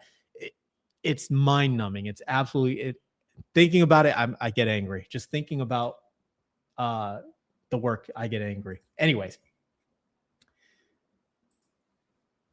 serious. I learned investing through YouTube, like people like you. I appreciate that. I've also learned a lot from watching YouTubers and just watching YouTube in general. I call it YouTube University. I learned so much just by watching YouTube.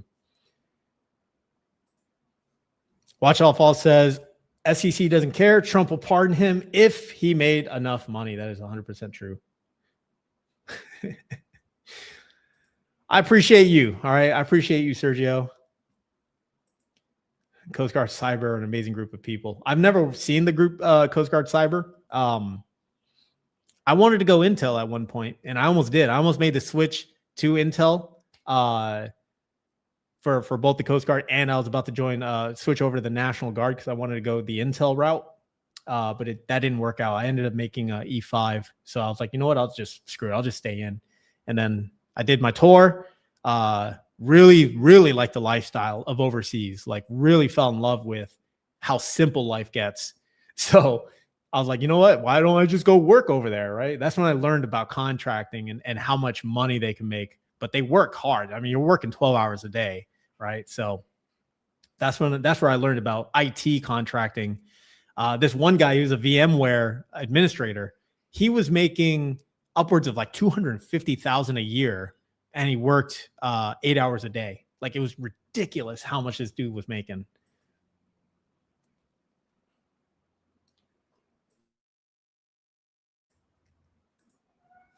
As far as I know, yes. Plus or minus, some things you might have to pass. Well, I have a Discord. Personally, I have a Discord. Link is down below in the description in case anyone wants to know. Shameless plug. Sergio says, Coast Guard is no joke. I still remember the movie The Guardian. After people watched The Guardian, they thought all Coast Guardsmen were rescue swimmers. It was actually phenomenal. But yeah, I've had the privilege of seeing some of the rescue swimmers like at some of these naval or Coast Guard stations, and I mean they really are like, yeah, they're really something special. That movie definitely put the Coast Guard on the map. The other unfortunate thing that put the Coast Guard on the map was Hurricane Katrina, and all the amazing work that the Coast Guard had done for Katrina. Let's see. So from Jack to the T's, that's not true. I learned about compounding interest and all the basics multiple times in high school. You could teach everyone but responsible financial practices, and most people would still screw it up. That's also true. That is also true. I think there's habits. Like, I didn't learn about any of this in high school. I personally didn't learn. And I went to a business school, but I took no business courses. It was the absolute, like, yeah, epitome of a public school system. But anyways, Your experience, just like the military, your experience will vary. So, you know, I did not learn about like finance anything throughout school, like how to properly budget. I didn't learn about the stock market. I didn't learn about you know, how to save or any of this stuff. There was a class I think I was a part of, if I remember, it was like entrepreneurship, but it was like, I mean, it was a class like about nothing. It was like textbook stuff about entrepreneurship. Entrepreneurship, you're not going to learn in a classroom. Like you just learn by doing. I mean, that's what Gary Vee says, and that's what I know from personal experience. You just learn by doing. Let's see. As a school teacher here, I can testify to this. I read Rich Dad, Poor Dad 2 and never finished it. Yeah, that was my favorite book. That's what started it all for me, really. I see your comment. Watch it all fall. Let's see. I'll post a YouTube video on what you just talked about, educational system, etc., in the Discord. Sergio says, why did you go Intel? You missed a chance to be in my class. Well, I was too stupid, apparently. So, yeah, my ASVAB score was not high enough, but I ended up completing a certificate from AMU, American Military University, which is an online school for intelligence. And I wanted to go the Intel route. So I was able to do it through the Army, but not through the Coast Guard. The Coast Guard wanted my score to be up much higher, even though like I was going to school for Intel at the time. I was trying to do a double degree. I was going to get one on political science, I think, at the time, and one on Intel. But that didn't work out. So is what it is.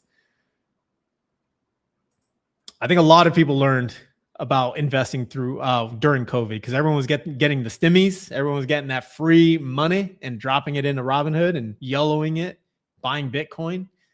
So yeah. And yeah, like I would talk about investing, you know, amongst, you know, friends and family, coworkers, etc. And you just get the deer in the headlight look, like, okay, like, what is this? don't what, I don't know what this S&P 500 is. It sounds stupid, but you know, is what it is. Let's see.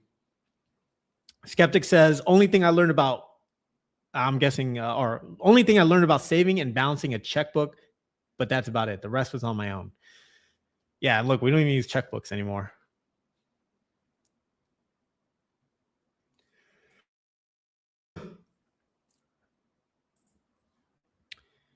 Man, if you don't have a direction in life, like I know a lot of people who to this day don't have a direction in life. I think the armed forces is a great starting point.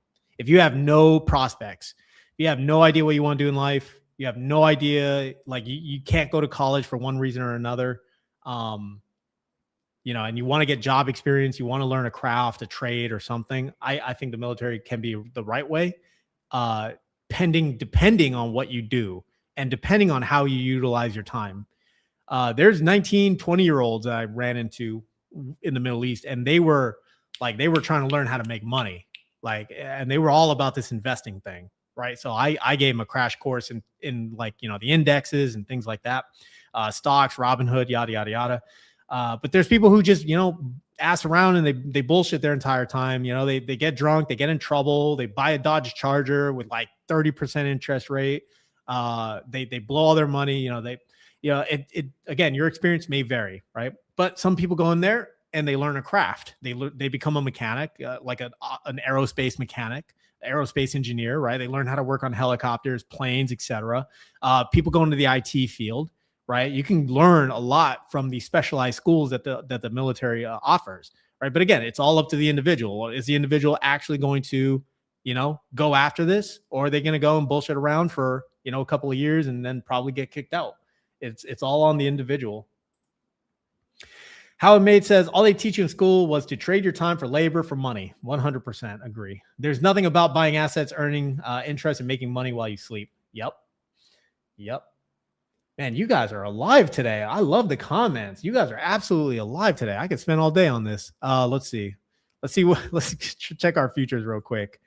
Okay, futures is still down, or still doing okay. Bitcoin still doing all right. Not too bad. Let's see what else we got. I love these Sunday invest and chill sessions. Like, they're so, like, there's not a bunch of news to cover. It's all kind of free flow. I think Victor's an undercover Coast Guard swimmer. He rescued me from the deep water every day. Jack to the T's, it was all in math class. They give you all the formulas for compounding interest and use all sorts of financial examples. Shrugs. Yeah, I mean, it's true. I wasn't paying attention in school, so that's my fault. Let's see. I hate New York City now. No life here. I mean, that was kind of how I'm feeling too. Yeah. I'm not going to answer that question though, to be honest. I don't like to talk about my personal, at least that type of personal stuff on live. Let's see. I took an elective in high school called business law. It had this little book published by Wall Street, Jor 8. Well, see, I mean, you sound like an individual that chased after it. Like you weren't bullshitting around in high school. Not like myself.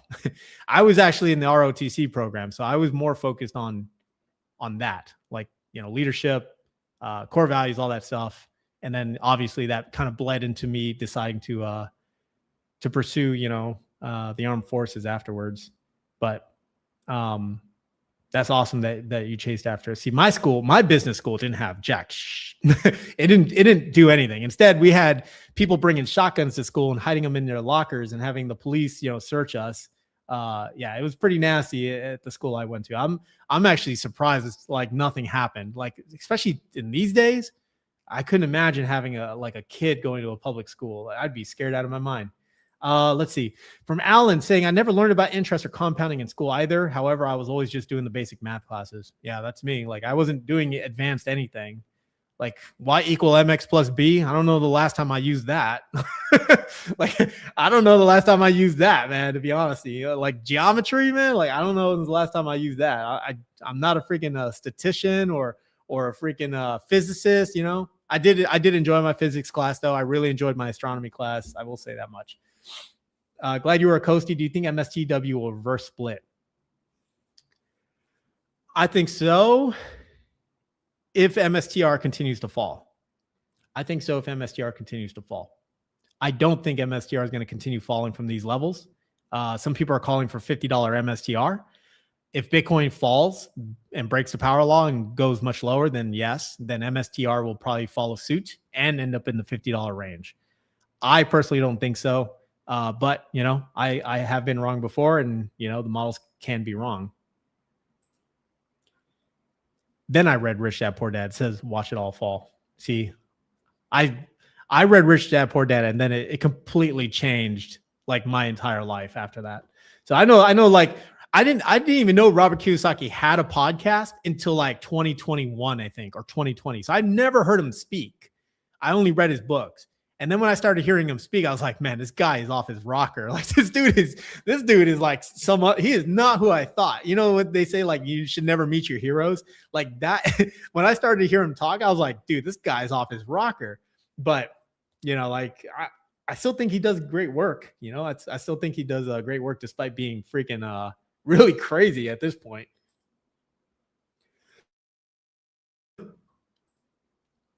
I do daily streams as much as possible. I can't do them all, unfortunately, but you know, I try to do them. I have fun doing the live streams. You know, that's why I kind of don't do the videos anymore, but I do want to get back in the videos. At one point, you know, I wanted to make the YouTube channel, you know, do memberships, do all this stuff. And I was like, there's no point. I don't want to do all this stuff. Should be free. Like it should be free because I'm learning it for free.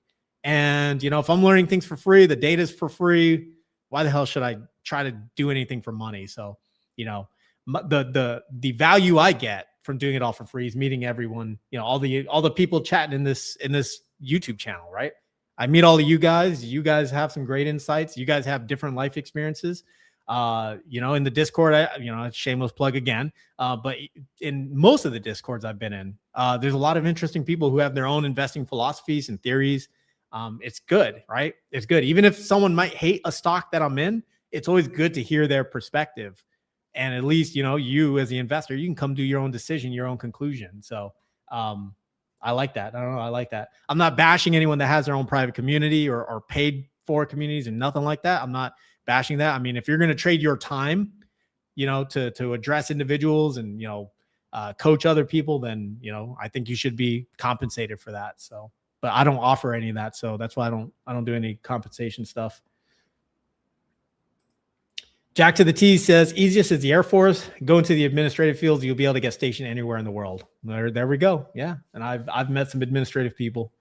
And meanwhile, you can work on your degree. You can work on certifications. You get time to go to the gym. I mean, you get free food in most places if you're overseas. So what's not to love? Kosti says, preach. The military is a great stepping stone, whether you do 4 or 5 years or 20. Yep.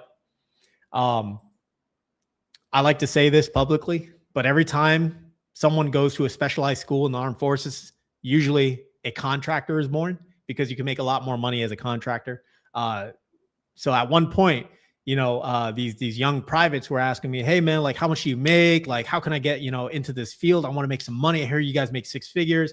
I gave him the setup. I gave him the plan. I was like, keep your clearance clean, do your job here.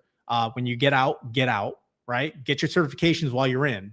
And then when you get out, you can command a 6-figure job working for the government, right? As long as you have the experience and you have, you know, the work ethic. Use your time wisely when you're overseas. And, you know, some of them took the advice, some of them not. But, you know, it's funny, like the staff sergeant, the salty staff sergeant would hear me and he'd come over. He's like, no, do your 20 in the military, which is also good. It's not bad. He's like, no, do your 20 in the military, you know, get that pension. You know, you're going to check for life. You be a part of the Check for Life Club, get out, you know, do all this other stuff. And, you know, you'll be set for life. Both options are good, right? Both pathways can lead to a nice life. It's just how much bullshit do you want to deal with in between, right? Because the civilian contracting life has equal amounts of BS that the, you know, military also has. So again, your mileage, your experience may vary. But yes, that was kind of my thoughts on there. Sergio says, best advice to married couples, give your wife an allowance and keep the rest invested. There we go. Yeah, my cousin's in the Navy now for 6 years. What are the benefits? Yep, I already talked about it. I see your comments. From Jack to the TC, like I said, you could teach people and they'll screw it up. Yeah, I mean, 100% true. It is 100% true. I'm living proof of it. Sometimes I like to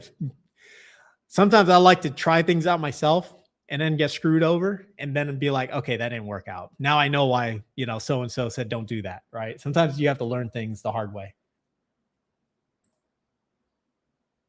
It is as regular old high school algebra stuff. Let's see. From Joseph saying, best advice I actually listened to was invest in yourself and no one else. Man, let's get a round of applause for that one. That is dope. That is a good one. That is the best advice right there, is to invest in yourself. Exactly. Invest in yourself. Take yourself serious. Be responsible for yourself. That is really the best advice. And Jack to the T's would also agree. Watch It All Fall says, it said stocks, bonds, mutual funds. It was basic level, but a start. I remember my teacher saying never do futures. See, when I started learning about this stuff, I didn't even know what the hell an expense ratio was. And my friend was trying to explain all this stuff to me in 2015. He was trying to explain this stuff to me. And I was like, he just didn't do a good job. I didn't understand like ratios and percentages and like really understand it the way I do now. Again, maybe I was just stupid back then, and I probably was. But now, like, you know, whenever I explain something, I try to explain the full, you know, like the content behind it. Like if I say expense ratio to someone who's brand spanking new, they're not going to know what the hell an expense ratio is. So I will say an expense ratio is a payment you make on the fund for owning it, right? Stocks don't have expense ratios, but ETFs, mutual funds, those have expense ratios. You're paying someone to manage it for you. And they're like, oh, I get it. And then you show them the math and they're like, oh, I get it now. Let's see. DQ says, ha ha ha, rattled off the slope intercept formula, math nerd here. Let's go. I'm not a math nerd, but I appreciate the comment. Watch It All Fall says, shit was inspirational at the time. Let's just ladder out our CDs. Thank you, brother, for doing this for free. You're very welcome. Joseph says, love the free content. I've learned everything I know from YouTube also. Yep, I would agree with myself as well. A little late to the topic, but I think Bitcoin will at least dip to the 40K, 45K area at some point before any potential setup to transition back to an uptrend. Awesome. Yeah, and I see that same number, 40 to 45K. I've been seeing it everywhere. So we will find out. Interesting point. FTX, around FTX, when FTX blew up, the same exact sentiment was coming out, same exact sentiment. And instead of falling lower, we ended up climbing higher. We chopped sideways for a couple of months and then we started climbing higher. And I was putting a lot of this stuff in the Discord. I was kind of just sharing a lot of my thoughts.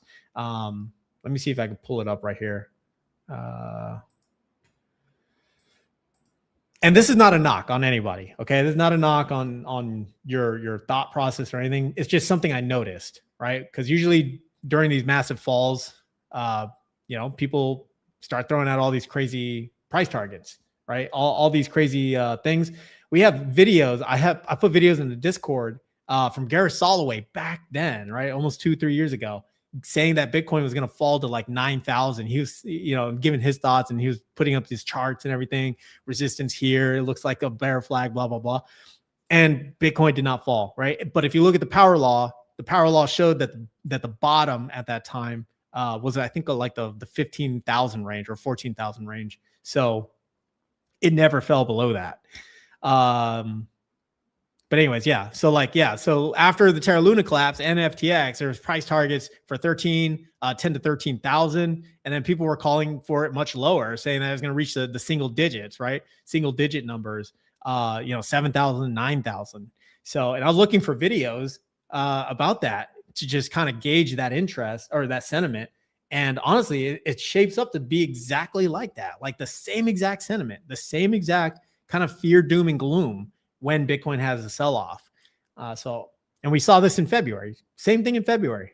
Exact same thing. People were like, oh, we're going to fall much lower. It's going to go lower, 30K Bitcoin.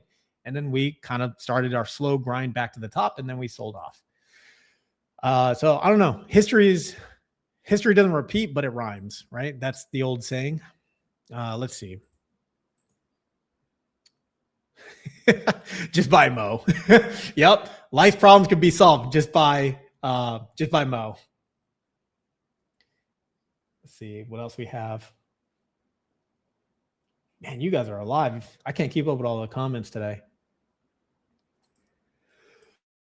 It is good to go as a contractor until you get sick in a third world country and you have to find a local hospital to get treatment. I've gotten sick in a third world country. Let's call it Iraq. Not really, but I mean the med centers on base were pretty good, pretty adequate to at least deal with that. I have friends in Africa who are on some secret squirrel bases. They won't even tell me where they're really at, but they've mentioned it that they're at least in the areas, and they don't have it, but that's because they're on a very forward deployed area in a very inhospitable area, austere environment, as it were. So yeah, if you get sick in a third world country, like if you get malaria or whatever this new virus, the hantavirus, yeah, you're probably going to get flown out and sent elsewhere. Like Germany is where a lot of the high profile like injuries, where a lot of those people end up going to. But if you're a contractor, most likely they'll just ship you to Kuwait and then you go to the local hospital there or something. If you're in Africa, I don't even know where they would send you. Or they might just send you home because you're a contractor. Honestly, like the government does not really care about contractors. The company cares, but not the government. The government is, just like, hey, we're paying you for a service. Don't care if you get sick. Either put a new body in the seat or we're gonna give you a downgrade on your contract. Rich Dad Poor Dad, great book. Change Your Point of View, says G Nation, explains greatly on why the wealth succeeds or the wealthy succeed. Exactly. Assets, liabilities, right? Assets and liabilities. Remember, employees are not on Forbes. That's true. Even the ones that get salaries in the millions. That's tough. That's tough. Yeah. Wealthy. Yeah. Employees are not mentioned on Forbes. Jack to the Seas says, really, the Air Force is the hardest? I mean, it's been a long while since I was in, but I was in there with some real knuckle draggers. Shots fired, ladies and gentlemen. Shots fired. No, I don't know anything about the Air Force. I've worked on an Air Force base. It was honestly the best base I ever worked on in the Middle East. Really nice by comparisons to Army bases, and it's crazy. They have a totally different way of going about life too. They're not as they don't have a stick up their butt like the Army does. No offense taken to anyone. I hope no offense taken to anyone who's worked in the Army, but if you've ever been to Camp Arif, John, you guys would know The army just has a huge stick up their butt. Like, yeah, they everything is by the standard. Whereas Al Udeid in Qatar, everything was way more lax. Everything was really chill. You didn't have the freaking security forces chasing after you with like 6 cars, because you're speeding or something. Like, they were way more chill. I'll say that. They were, in my personal experience. Let's see. Sergio says, here is one: working for a company is borrowed time before you start your own journey. Business, don't marry the company, learn how the business is ran. That's great. Great insight. Great advice. There's nothing wrong with working for a company, in my opinion. There's nothing wrong if you love to climb that ladder, take on responsibility, get paid better. What is the saying? It's like the competent get compensated. I think there's, I think it's good if you work for a good company that sees your potential and will allow you to grow, right? And then eventually you pick up those skill sets, you either promote or you move out, right, to somewhere that's paying you more. So I think, of course, there's good and bad with everything. If you work for a crappy company, management sucks, your supervisor sucks, nobody really cares, everyone's just trying to get by, then yeah, you're gonna have a crappy time. But if you work for like a real like professional organization where they challenge you and want you to move up and you want to move up and take on more responsibility, I think there's value in that as well. That's So Badass says, watch it all fall. I always regretted not going in. I was morally opposed to Desert Storm. Then the world got crazy with 9/11, but I already had kids and a wife. Yeah, I mean, that changes everything. That changes everything. See, I went in single, and even as a contractor, for the most part, I was single all the way through. Like, just, I had to leave some relationships back in the US. I was like, I'm not coming back. All right. So I need to chop, just cut it off.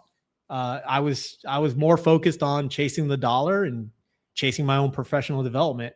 And I mean, that made all the difference for me personally. So Alan says, do you think the market crashing in 2022 had any effect on Bitcoin at the time? What is it? Causation is not, I forget the saying. It's like causation is not realization or something like that. So just because the stock market crashed did not mean that Bitcoin was also going to crash. Bitcoin fell for other reasons, right?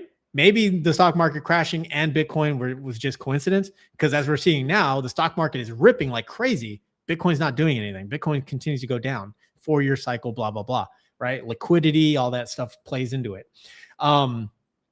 2022, the reason why Bitcoin bottomed even more was because of the FTX and Luna collapse, right? You had FTX that was just freaking giving away everyone free money. And, they had no accounting whatsoever, right? Although Sam Bankman-Fried did make a lot of good investments in companies like Anthropic, OpenAI, etc. Too bad he ended up in jail, and he had and they basically liquidated those shares. Because they would have been worth billions at this point. I think he also had an investment in Robinhood as well. So sucks to suck. Sergio says, the surf and turf day at the Air Force dining facility was the best. Dude, I had gotten lobster tails and steak while I was in Iraq.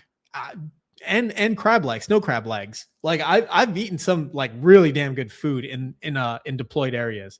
I will say at least, let's see.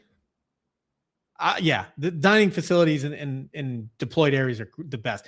At the U.S. Embassy in Iraq, both the U.S. Embassy and the embassy support, there's 2 different bases. Their DFAC, their dining facility, bro, unimaginable amounts of amazing food, like fresh salads, freaking. They would cook a steak. They'd have 3 different versions of steak. They'd have rare, medium rare, and fully cooked. They'd have like 21 food stations. It was like a buffet, like a straight up buffet. And it was so damn good. They had like everything from, even breakfast was amazing. Breakfast, lunch, and dinner. Like, yeah, I gained some weight during that time. that's why I had to go on the freaking carnivore diet. Let's see, from Jack to the Tees. I went to my tech school in Biloxi, Mississippi. I love the Southern fried catfish. I love Southern fried catfish. I was in Louisiana. And during the oil spill, when BP, the cap blew up, I was there for the Coast Guard. And man, I loved freaking Southern catfish, fried catfish. It was absolutely delicious. All right, ladies and gentlemen, I think that's going to do it for me. We've been streaming for about 2 hours. I hope you guys had some fun. I know we went off topic, talking about GLPs, talking about the military, armed forces, everything else. But again, this is the Sunday Invest and Chill session, right? So we don't really have a whole lot to talk about. But we did cover, some of the interest rates. We talked about the market ahead and what we got going on there. So hopefully we can keep this pump going, because let's see what the futures looks like one last time. All right, looks like we're doing okay. All right, let's see what the Kospi is doing, if I can find that tab. Let's see if our good friends in South Korea are coming back. It looks like they are coming back. All right, so hopefully we keep this going, and hope everyone has a wonderful evening, wonderful rest of your night, wherever you are in the world. And I will see you all in the next stream. You guys take care, all right?